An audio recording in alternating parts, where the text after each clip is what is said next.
Bonsoir à tous, merci de votre attention. Voici les titres de l'actualité de ce jeudi. Plus de 400 nouveaux médicaments devraient être prochainement moins ou plus du tout remboursés. La liste n'est pas encore connue. Économie attendue pour la sécurité sociale, 250 millions d'euros. La grève à la Poste, les manifestations n'ont pas fait le plein, entre 900 et 2000 personnes à Paris. Olivier Besancenot en tête.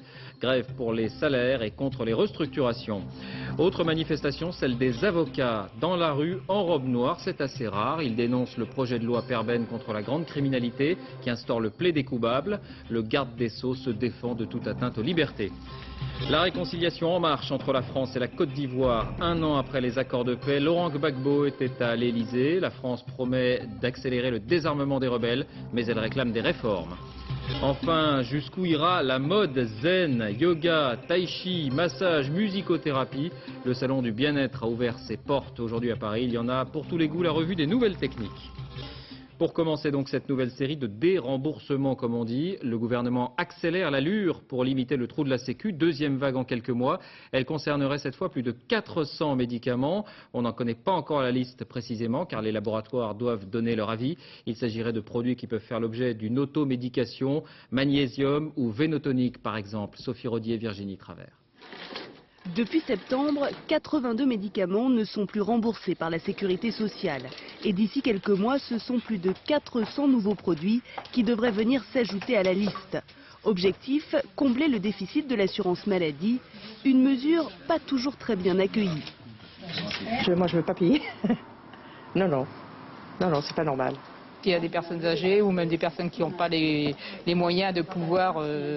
donc ces médicaments, je ne vois pas pourquoi on ne les rembourserait pas. Moi je suis disciplinée, je trouve que c'est d'accord. Il faut s'en sortir, vous comprenez, avec cette dette de la sécurité sociale.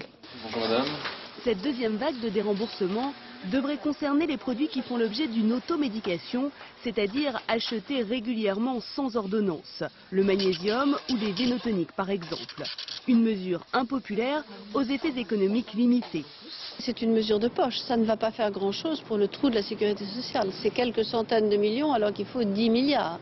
La sécurité sociale va se concentrer de plus en plus sur les médicaments les plus efficaces, les traitements lourds.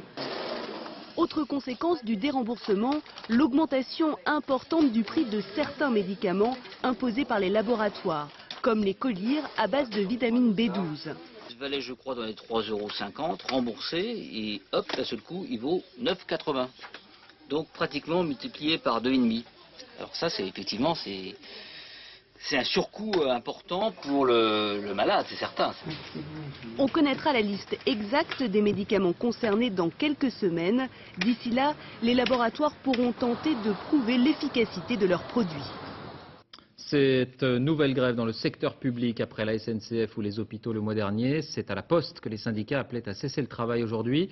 La direction a recensé 15,5% de grévistes. Manifestations également dans les grandes villes, je vous le disais, elles n'ont pas fait le plein. Séverine Lebrun, Frédéric Pasquette. Ça ne peut plus durer, ça va péter, Salaire, emploi, libéralisation, la liste est longue. À Paris, cet après-midi, plus de 1000 postiers étaient dans la rue. Aujourd'hui, il faudra qu'on m'explique comment c'est possible de vivre avec 1000 € par mois, quoi. Je suis fonctionnaire dans le bureau au centre de distribution Paris 14e. Et actuellement, il y a une réorganisation et on nous annonce une cinquantaine de suppressions d'emplois sur 300 employés. Automatisation des centres de tri, fermeture de bureaux, la Poste entre dans une phase de modernisation. Elle veut être plus rentable. Pour les facteurs, et notamment le plus célèbre d'entre eux, c'est une avance masquée vers la privatisation. Il y a des mots tabous, théoriquement, dans le langage des gouvernants. On ne parle jamais de libéralisation, on parle d'ouverture à la concurrence. On ne parle jamais de privatisation, on parle d'ouverture du capital. Mais en l'occurrence, c'est exactement ça qui est en train de se passer au niveau européen. En 2009, le secteur sera totalement ouvert à la concurrence. La Poste devra alors être capable d'affronter ses rivaux européens. Les syndicats, on l'a entendu, protestent notamment contre les restructurations dans les centres de tri par exemple. La nouvelle organisation n'est pas toujours bien comprise et le rodage est parfois difficile. À Saint-Orens, près de Toulouse, Muriel Lassaga, Olivier Combe. C'est un courrier qui venait de la DRAS, qui était parti le 15 décembre de Toulouse et que j'ai reçu le 28 janvier. Soit 37 jours ouvrés pour une lettre acheminée jusqu'à Saint-Orens, à une dizaine de kilomètres de Toulouse. Sans être toujours aussi excessifs, les retards de la Poste sont ici récurrents. Une lettre qui mettait en temps habituel 1 jour ou 2 jours au grand maximum, maintenant c'est une bonne semaine, même parfois plus. Non, véritablement, ça marche mal. Hier encore, le maire recevait ce courrier. 5 à 8 jours de retard en moyenne. Voilà 2 mois que cette situation perdure, avec parfois des conséquences très gênantes pour la gestion de la ville. Les problèmes que ça peut entraîner, des convocations officielles venant de la préfecture qui arrivent après le jour où la réunion se tient, des problèmes aussi administratifs. En ligne de mire, ce centre de distribution ouvert en décembre. Ici, les facteurs trient le courrier avant de le distribuer. C'est la nouvelle organisation de la Poste. Et nous avons connu des difficultés liées à la fois à l'écoulement du trafic, qui est un petit peu plus important au mois de janvier, et aussi nous avons dû faire face à des absences. Des absences longue durée, visiblement, car le centre a dû appeler du personnel en renfort pour traiter le courrier, toujours en souffrance. Économie encore avec cette décision très attendue à Montpellier. Le tribunal de commerce a désigné le groupe financier Alain Duménil pour la reprise de la compagnie aérienne Air Littoral. 10 avions sur 17 seront conservés, 152 emplois sur 444 seront supprimés. Transport toujours avec cette mauvaise surprise. À la veille des vacances, le tarif des péages a augmenté un peu partout, de 1,5 à 3,5% en moyenne, des hausses qui excèdent souvent l'inflation et surtout qui ne font l'objet d'aucune information. Elisabeth Esley, Christophe de Valambra. L'autoroute A10 entre Poitiers et Niort fait partie des tronçons qui ont augmenté le plus. Depuis le 1er février, 2,64% de hausse en moyenne sur les autoroutes du sud de la France et 2,15% sur leur filiale méditerranéenne Escota. Pour les automobilistes, c'est trop. Si ça sert à quelque chose, qu'ils aient fait pour faire des routes, la sécurité, c'est bien. L'autoroute c'est pratique, mais 2,64 c'est quand même beaucoup. Et la hausse passe d'autant plus mal que depuis 4 ans, elle est supérieure à l'inflation. Les usagers s'inquiètent et, faute de transparence, se posent des questions sur la réelle utilisation de leur argent. Une grande partie des péages est réinvestie par les sociétés d'autoroutes pour améliorer les autoroutes. Ça, c'est normal et nous ne levons pas contre ça. Ce qui nous choque, c'est qu'une autre partie des péages va servir à financer toute autre chose, c'est-à-dire que ce sera en fait une sorte d'impôt. Non, il n'y a pas du tout de flou ni de laisser-aller, il y a une négociation contractuelle, la hausse du péage étant effectivement la contrepartie à un programme d'investissement, il est vrai, relativement ambitieux.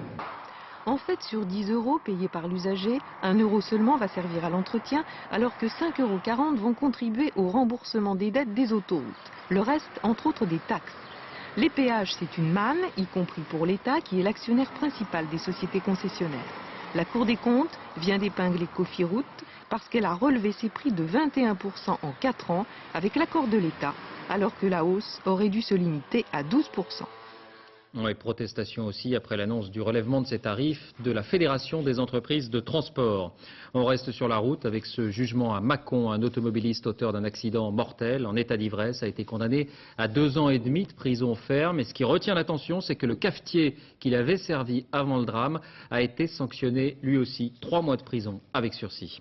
Un procès très suivi dans les milieux de la santé, celui d'un expert de renom, un chercheur français, Loïc Leribaud. Il est aujourd'hui jugé pour exercice illégal de la médecine. Convaincu des vertus d'une molécule à base de silicium, il en faisait la promotion. Un procès qui divise les partisans de ce produit et les défenseurs de la médecine légale. Paul de Genève, Jean-Marc Nouknouk. C'est le procès d'un homme au destin à part qui s'est ouvert aujourd'hui à Bordeaux. Loïc Leribaud, vrai chercheur et faux médecin, est poursuivi pour avoir fabriqué et vendu un produit miracle sans aucune autorisation, le Silanol. Il comparaît aujourd'hui après une cavale longue de 7 ans. Cette cavale débute en 1996, quelques jours seulement après ce reportage. Il y vante les mérites du Silanol et provoque le monde médical en espérant une reconnaissance. Je travaille actuellement dans la plus totale illégalité, au grand jour, depuis 3 mois. Je fais de l'exercice illégal de la médecine, je fais de l'exercice illégal de la pharmacie, volontairement, au grand jour. Mais il est poursuivi, alors il fuit, d'abord à Antigua, puis en Irlande. La justice perd sa trace. Pourtant, il ne se cache pas. Il reprend la production du Silanol. Son laboratoire tourne à plein régime et en toute légalité. L'ambassade de France lui délivre même un passeport et une carte d'électeur. Il expédie son produit par cartons entiers partout en Europe et en particulier en France. Il suffit de commander quelques flacons sur Internet. Et ses clients d'aujourd'hui étaient nombreux au tribunal de Bordeaux. Il apporte beaucoup de choses aux gens. Il vend un produit qui est vraiment pas cher et qui soulage beaucoup, donc c'est peut-être ce qui dérange. Loïc Le Ribot souhaitait ce procès. Il espérait que le monde médical se penche enfin sur son produit. Il risque ce soir 2 ans de prison, dont 1 ferme. Justice encore, l'enquête sur l'entourage de Charles Pieri en Corse semble avancer à grandes enjambées et c'est une partie de l'économie de l'île qui est secouée. Ainsi, le président du Sporting Club de Bastia, un club professionnel qui évolue en Ligue 1, vient d'être mis en examen ce soir par le juge courois Jacques Cardoz, Emmanuel Lambert. François Nicolaï a-t-il travaillé en sous-main pour le compte de Charles Pieri? Le président du Sporting Club de Bastia, entendu à plusieurs reprises dans cette enquête, a été déféré cet après-midi à Paris avant d'être mis en examen. Le juge Philippe Courois cherche à savoir si un mouvement clandestin n'a pas contraint Nouvelle Frontière à financer le club à hauteur de 3 millions de francs par an. Les faits remontent à 1993. Cette année-là, une série d'attentats vise des agences du voyagiste. Selon son ancien président Jacques Maillot, le club l'aurait ensuite contacté, la tranquillité, en échange d'un sponsoring durable. Or, Charles Pieri, ici dans les vestiaires du Sporting, a toujours été très proche du club. A-t-il forcé les dirigeants à payer eux aussi l'impôt révolutionnaire? Autre interrogation, les transferts de joueurs de Bastia ont-ils servi à financer Charles Pieri et ses activités? Selon ce proche du Sporting que nous avons rencontré, l'ancien leader nationaliste est bien le bénéficiaire des fonds. Il y a 3 personnes qui auraient pu toucher la somme. C'est soit Jean-Martin Vergne, soit Jean-Nicolas, qui sont les patrons du club, puis toute la Corse de Serre, soit le 3e larron c'est Charles Pieri. Donc les 2 tombent parce qu'ils avaient des relations qui étaient délétères. Donc il reste, c'est ce que pense le juge. Dans le bureau du juge, un agent de joueur a récemment reconnu avoir été contraint de rétrocéder à Charles Pieri une partie de la commission qu'il avait perçue pour le transfert de Michael Essien. Et on en vient maintenant à cette première grande mobilisation des avocats contre la loi Perben qui est sur le point d'être adoptée. On n'a pas l'habitude de voir des robes noires dans la rue. Eh bien, ils étaient plusieurs centaines à Paris, à Aix, à Marseille, à Toulouse, à Bordeaux. Pour eux, ce texte opère un renversement dans le droit français. Il donne trop de pouvoir à l'accusation. Agnès Gardet, Marie Laborie. Il y a quelques semaines, seule la gauche judiciaire manifestait. Aujourd'hui, l'appel solennel à Jacques Chirac émane, toutes tendances confondues, de l'ensemble du barreau de Paris. Il faillirait à sa mission s'il n'élevait une mise en garde solennelle sur les graves dangers que présente le vote fixé au 5 février et reporté au 11 février de la loi dite Perben 2. Un texte fleuve, 400 articles, dont l'un des grands principes est le renforcement des pouvoirs du parquet. Illustration avec le plaidé coupable, une procédure simplifiée, sans procès, où la peine se négocie entre prévenu et procureur. Là, nous passons dans une procédure qui est une procédure complètement différente, qui est une procédure américaine, dont je rappelle qu'au départ, elle était prévue aux États-Unis pour les tout petits délits, et que maintenant, les crimes aux États-Unis peuvent être jugés de cette manière-là. Les policiers auront eux aussi plus de pouvoir. Ils pourront par exemple poser des micros et des caméras chez les particuliers. Ils pourront aussi perquisitionner la nuit. Une atteinte aux libertés individuelles pour les magistrats et les avocats. Autre reproche, la lutte contre la corruption et la délinquance financière est la grande oubliée d'un texte pourtant intitulé « Lutte contre la grande criminalité ». Avant de faire des lois en France, il faudrait peut-être voir comment on peut accéder aux paradis fiscaux. À ce moment-là, on pourra commencer par dire on commence à lutter contre la vraie criminalité organisée. Je crois que ce texte est bon parce qu'il renforce les moyens de lutter contre la criminalité internationale, très dangereuse. Et deuxièmement, il est bon parce qu'il simplifie et il humanise la justice quotidienne. Le projet de loi Perben 2 sera examiné à l'Assemblée le 11 février prochain. Justice encore, il y a un peu plus d'un mois, une maison des jeunes et de la culture était partiellement détruite par une explosion dans ce quartier de Rouault à Mulhouse.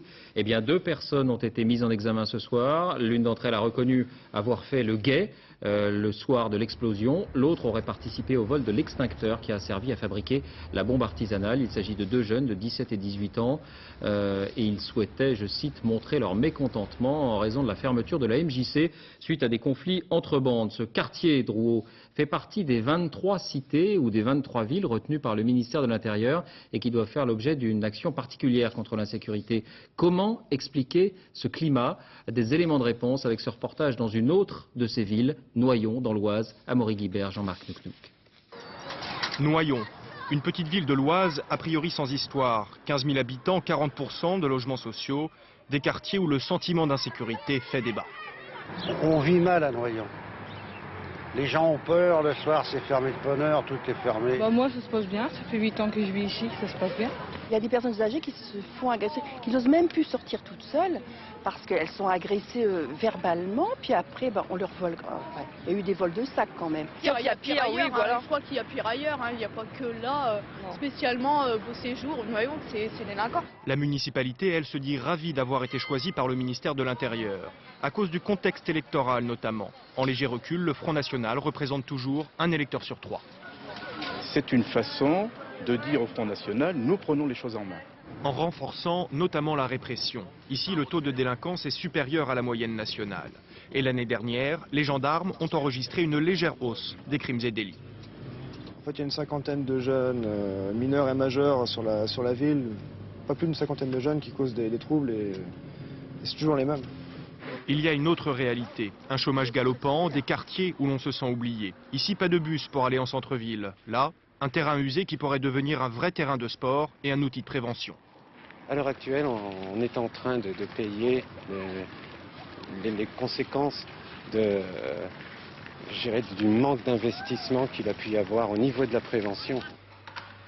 Il y a bien une maison de quartier où Aliou peaufine les textes de son prochain disque.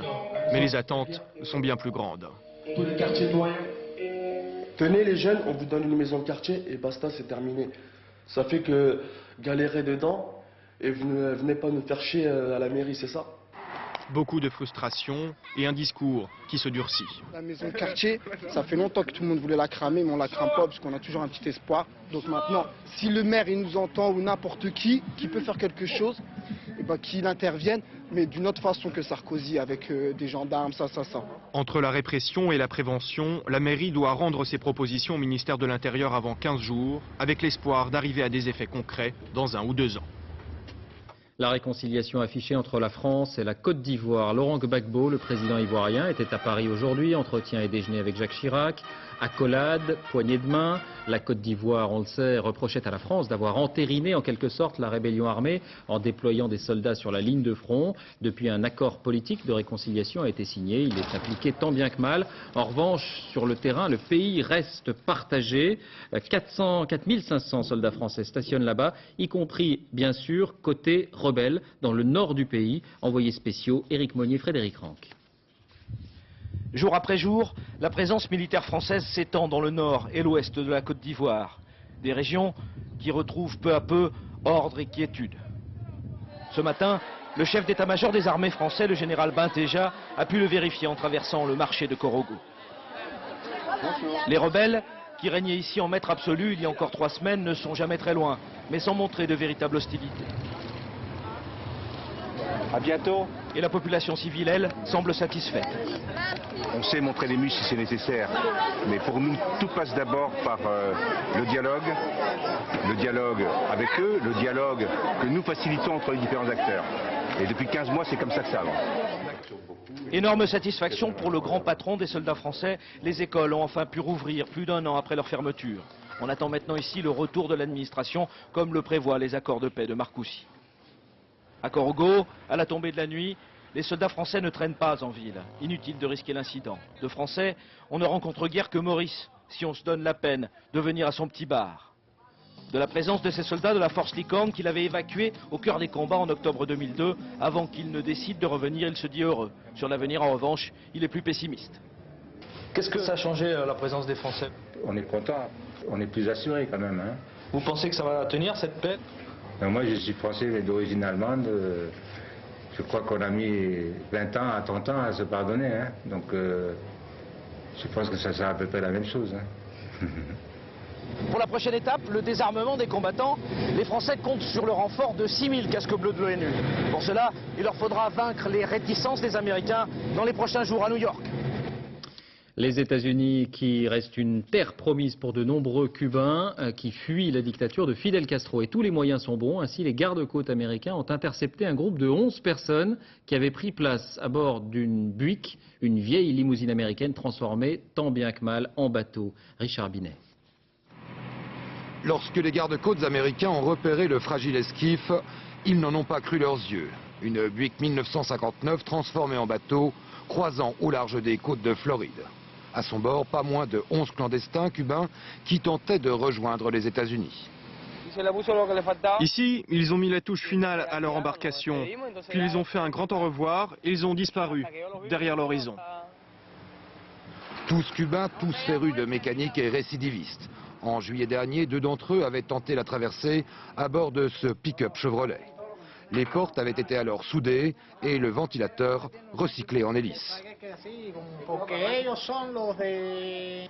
Moi, avec tout ça, je peux faire un hélicoptère. Et si la police doit venir, qu'elle vienne. La Buick amphibie a été coulée par les gardes-côtes américains et les 11 candidats à l'exil reconduits à Cuba. En Israël, la politique intérieure et les affaires conditionnent peut-être le plan de paix d'Ariel Sharon. Le Premier ministre a été entendu pendant 2h30 aujourd'hui par la police sur un scandale de corruption immobilière. C'est la 2e fois. Selon une partie de la presse israélienne, c'est parce que le chef du gouvernement risque une inculpation et qu'il serait donc contraint à la démission qu'il aurait joué son va-tout en annonçant le démantèlement des colonies à Gaza. La France, elle aussi, qui évoque les affaires avec les soupçons sur la FNSEA, le très puissant syndicat agricole. Luc Guyot, ancien patron de la fédération, est actuellement en garde à vue à la brigade financière à Paris. Son bras droit a été mis en examen il y a une dizaine de jours. Frédéric Crotta. Derrière son célèbre collier de barbe, il a incarné le mouvement agricole de 1993 à 2001. Luc Guyot a été placé ce matin en garde à vue. Selon les informations publiées par Le Parisien, il pourrait être la seconde personnalité mise en cause dans ce qui s'annonce être un scandale financier. Yves Salmon, son ancien bras droit, est déjà mis en examen dans cette affaire révélée au grand jour par la Cour des comptes et qui est extrêmement complexe. Chaque année, les agriculteurs paient une taxe à Unigra, un organisme de crédit qui leur est réservé et qui est destiné à alimenter des fonds de solidarité. Selon les enquêteurs, 3 millions d'euros auraient miraculeusement atterri dans la caisse de la FNSEA de Luc Guyot. Pour corser le tout, et selon le rapport de la Cour des comptes, les ministres de l'Agriculture de l'époque semblent avoir été au courant de certaines de ces pratiques douteuses. Du côté de la FNSEA, c'est le silence radio, tout comme à l'Assemblée permanente des chambres d'agriculture, dont Luc Guyot est aujourd'hui président. Justice et politique avec ce qu'on a appelé l'affaire dans l'affaire du dossier Juppé. Y a-t-il eu des pressions contre les magistrats qui ont rendu le jugement ? Eh bien ce soir, le Conseil supérieur de la magistrature, le CSM, dans un communiqué officiel, regrette de ne pas avoir été consulté sur les modalités de l'enquête, sur ces pressions, si elles existent. Rappelons que l'Élysée a décidé de créer une mission administrative. Cette décision est le fait du prince, elle est une entorse à l'état de droit, regrette même l'un des membres du CSM, Dominique Rousseau, interviewé par le journal Le Monde. Alain Juppé, qui est de retour à Bordeaux et qui affiche une sérénité retrouvée, il a inspecté à vélo les grands chantiers de la ville, entourés, vous le voyez, par une demi-douzaine de conseillers municipaux. Il y avait du soleil aujourd'hui à Bordeaux. Autre affichage, les femmes du gouvernement, y compris la dernière arrivée, Nicole Guedj, se sont retrouvées pour un déjeuner au Palais de la Femme, à l'Armée du Salut à Paris. Des déjeuners qui ont lieu régulièrement. 8 femmes ministres sur 11 étaient présentes. Elles avaient invité également des responsables d'associations. Les femmes, en général, cette fois, qui restent très régulièrement victimes des violences conjugales. Regardez ce chiffre. L'an passé, alors que la délinquance globale a marqué une baisse, les violences contre les personnes ont augmenté de 7,3%. Pourquoi ?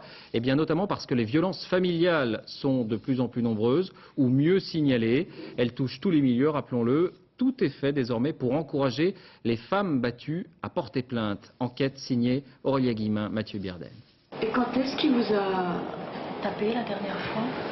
Samedi soir. Hélène a longtemps hésité, mais cette fois, la violence est allée trop loin. Samedi soir, elle a perdu connaissance sous les coups de son mari alcoolique.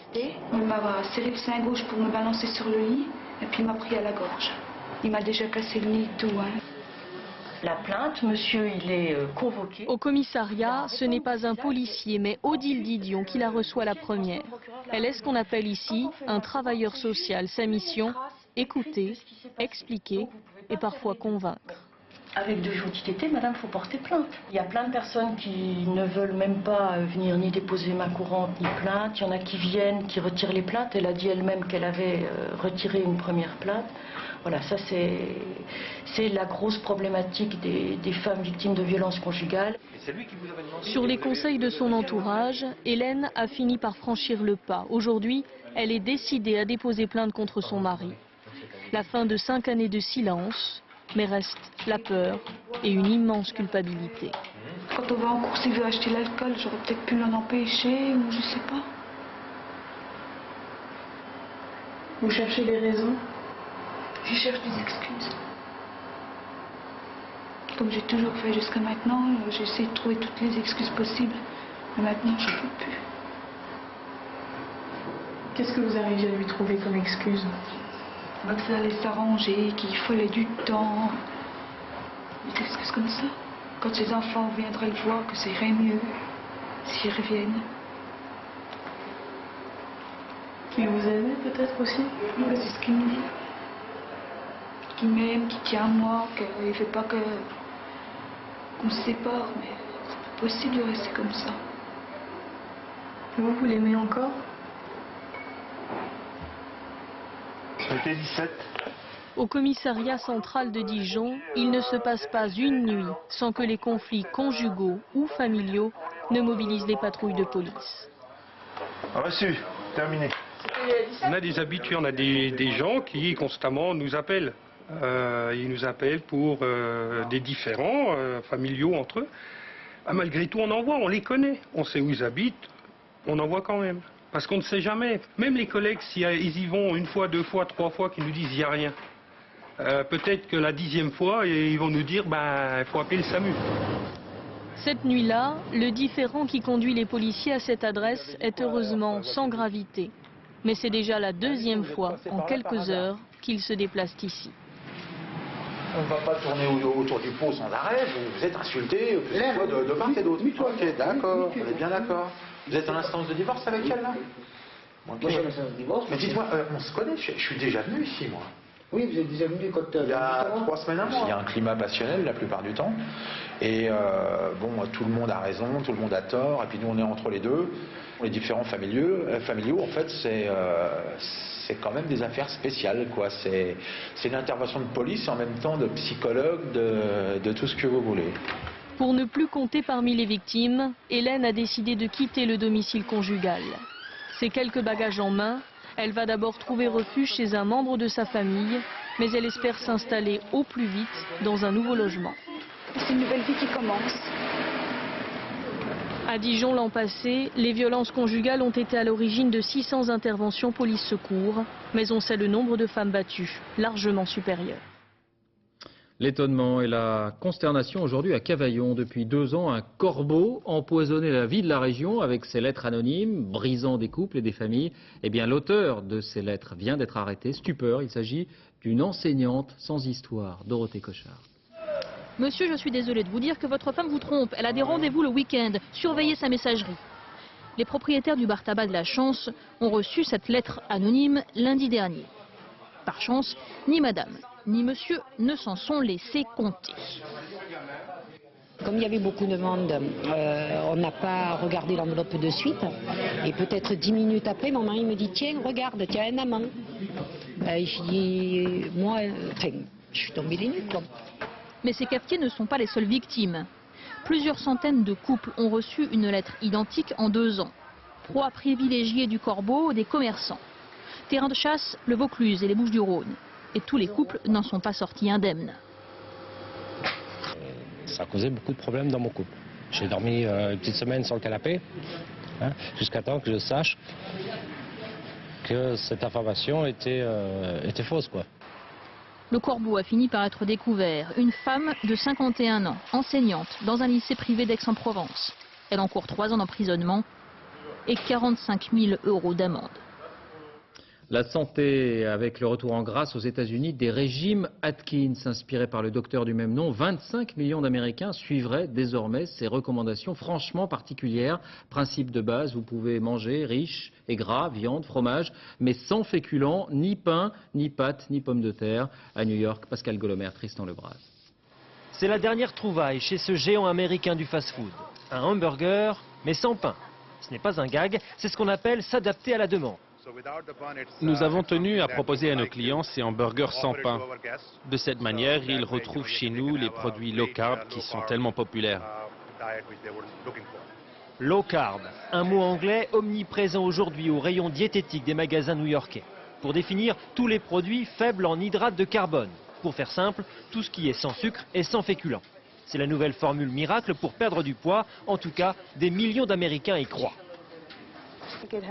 Je pense que si j'ai tendance à grossir, c'est parce que mon corps transforme ces hydrates de carbone en sucre. Et le sucre devient de la graisse. Donc ce régime, c'est parfait pour moi. Mon ami est passé de la taille 46 à la taille 40 grâce à ce régime. Cela m'a convaincu de le suivre moi aussi pour perdre du poids. À l'origine de cet engouement, un médecin, le Dr Atkins. Toute sa carrière, il a milité pour le régime gras contre le sucre. Ses livres se sont vendus à des millions d'exemplaires. Il est décédé l'an dernier, mais sa société continue de prêcher la bonne parole. Or, la viande de bœuf, les saucisses et les omelettes pointent salut. Et cela convainc de plus en plus de consommateurs, ravis de ne pas avoir à renoncer à leur plat favori. Le docteur Fuhrman, comme l'immense majorité des nutritionnistes, crie à l'hérésie. Lui qui sert à ses enfants beaucoup de fruits, beaucoup de légumes, le seul rempart selon lui contre le diabète et le cholestérol. La consommation de viande et de graisse animale doit être réduite au minimum, juste pour donner du goût. Vous ne pouvez pas dire aux gens, allez-y, mangez autant de viande que vous voulez. C'est trop dangereux pour la santé. Les autorités médicales ont multiplié les mises en garde, mais le régime gras continue de séduire dans un pays où un tiers de la population est considéré comme obèse. La santé encore, mais en France, faut-il s'y rallier, faut-il s'en amuser? En tout cas, c'est une lame de fond depuis plusieurs années. La mode zen, jusqu'où ira-t-elle? Le salon du bien-être a ouvert ses portes aujourd'hui à Paris. Yoga, tai chi, massage, musicothérapie, il y en a pour tous les goûts et chaque jour un peu plus. La revue de ces nouvelles techniques. Laurent Di, Jacques Gérard. Les mains levées. Au détour d'un parc le week-end prochain, vous croiserez peut-être ceci. Pas d'affolement, il s'agit tout simplement de tai chi, un art martial chinois, du kung-fu au ralenti, devenu gymnastique douce, une pratique notoirement déstressante. Tournez le corps pour la fermeture du tai chi. Au moins, le simple fait d'être dans le jardin, on est déjà, l'esprit est très calme, détendu et le corps se relâche. Ensuite, on y ajoute une volonté de décontraction. Mais disons que c'est vraiment la face visible de l'iceberg du tai chi. Le but est plus une union énergétique. Une union entre le corps et l'esprit qui procurerait aux pratiquants des sensations de mieux-être. Vous développez en simple fouet. Je ressens une détente, quoi, comme si j'avais eu un massage, par exemple, ou enfin, je ressens un bien-être physique. Dans le sommeil, dans plein de choses, on le ressent, on est beaucoup plus détendu même avec les autres, on est plus ouvert aux autres aussi, on est plus en relation avec les autres. Dans cette salle parisienne, on forme de futurs enseignants pour le tai chi et le qigong, une autre gymnastique chinoise. Des disciplines qui ont vu augmenter leur nombre de pratiquants de plus de 45% en 3 ans. Montez les mains. On va d'ailleurs en entendre parler très souvent bientôt puisque Pékin va avoir les Jeux Olympiques en 2008, donc il y a un grand battage qui est prévu et ça va devenir vraiment quelque chose qui va être très à la mode. Mais la Chine n'a pas le monopole. Les Occidentaux ont aussi leur technique.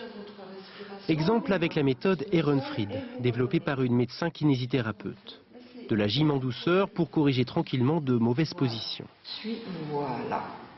Ce plus, c'est le besoin des gens d'aujourd'hui de pouvoir se faire du bien, s'occuper d'eux-mêmes.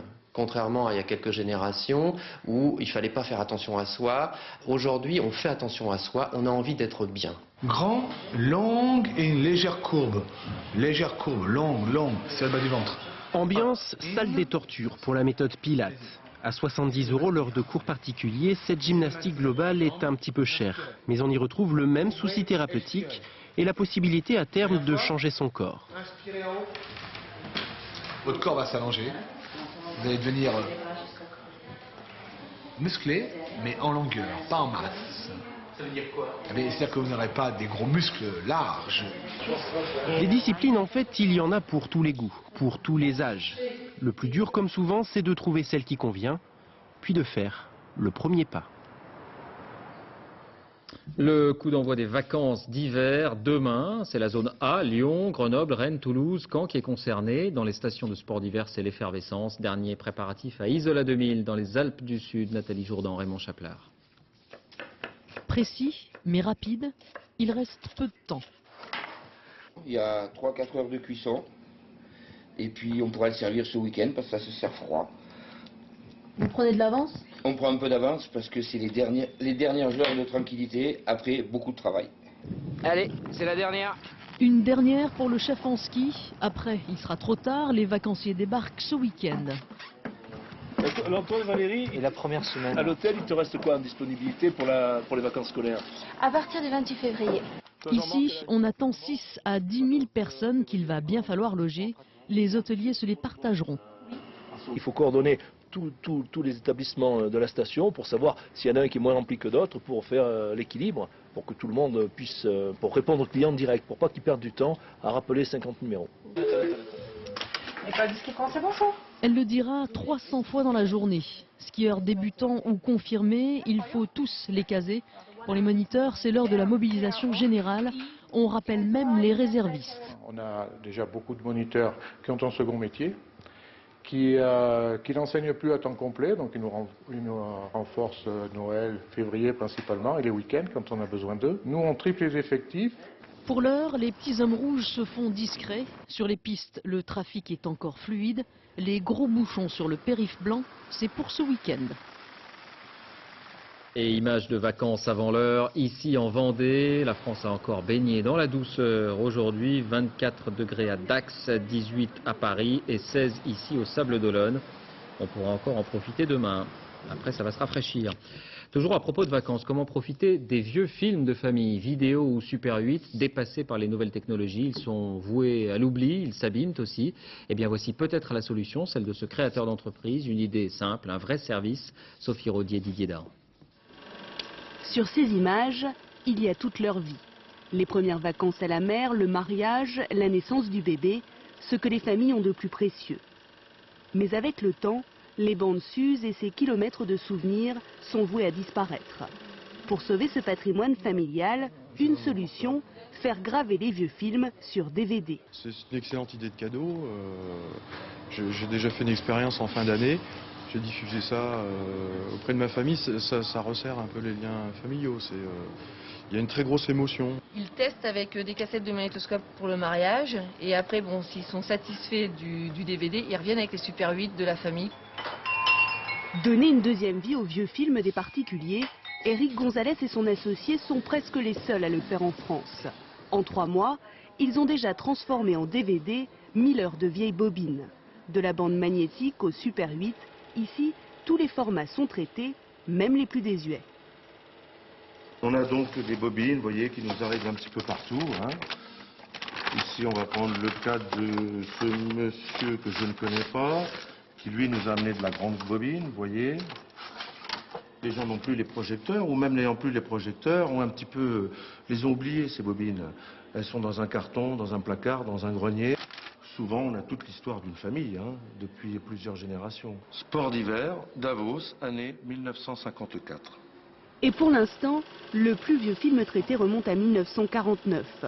Aujourd'hui, grâce aux caméras numériques, les images se conservent plus longtemps, mais ne leur demandez pas d'offrir le charme d'un vieux film Super 8. Du théâtre, on connaissait Zabou, la comédienne et la réalisatrice. Eh bien, elle se lance maintenant donc dans le théâtre, à la mise en scène. La pièce s'appelle Un hiver sous la table, histoire un peu loufoque d'un immigré hébergé sous une table de cuisine. Sophie Jouve, Bernard Puissesseau. C'est difficile si tu changes, tu vois, de... On avait quitté Zabou Bretman, auréolé du succès de son premier film, Se souvenir des belles choses. César de la meilleure actrice pour Isabelle Carré. Et c'est Isabelle Carré qu'elle retrouve pour sa première mise en scène de théâtre. Tu vois, oui, et avec une note en bas de page. Yes. Mon sous-locataire. C'est vous, monsieur Glitchka? Oui, mademoiselle Florence. Est-ce qu'il y a le feu chez vous? Quelque chose fume? Ouais, moi. La jupe de V'là le printemps. Zabou a choisi un texte de Topor, le juif polonais qui décortiquait avec humour les rapports humains. Il y a l'intégration, les difficultés de langue, les sentiments intraduisibles. Ça aussi, c'est très très beau, c'est extrêmement poétique. Et toi, comment tu t'appelles? Isabelle, tiens. Tu t'appelles Isabelle? Quel chemin parcouru depuis ses débuts dans Thierry Lafronde, où elle s'appelait encore Isabelle. Isabelle devenue Zabou dans des rôles de grande fille rigolote. Et puis récemment, Zabou est redevenue Zabou Bretman, d'une famille juive d'Europe centrale, décidée à assumer ses racines et à parler au cinéma et au théâtre de sujets qui lui tiennent à cœur. J'avais eu des projets avant et je pense que je n'étais pas moi-même suffisamment convaincue pour convaincre les autres. Je ne suis pas quelqu'un qui convainc à coups de poing sur la table, mais juste l'enthousiasme, la conviction profonde suffit, je crois. Et l'envie de partager ses audaces avec ceux qu'elle dirige aujourd'hui. C'est très émouvant parce que j'ai un peu l'impression aussi d'une transmission. Elle me donne un peu ses secrets de fabrication, quoi.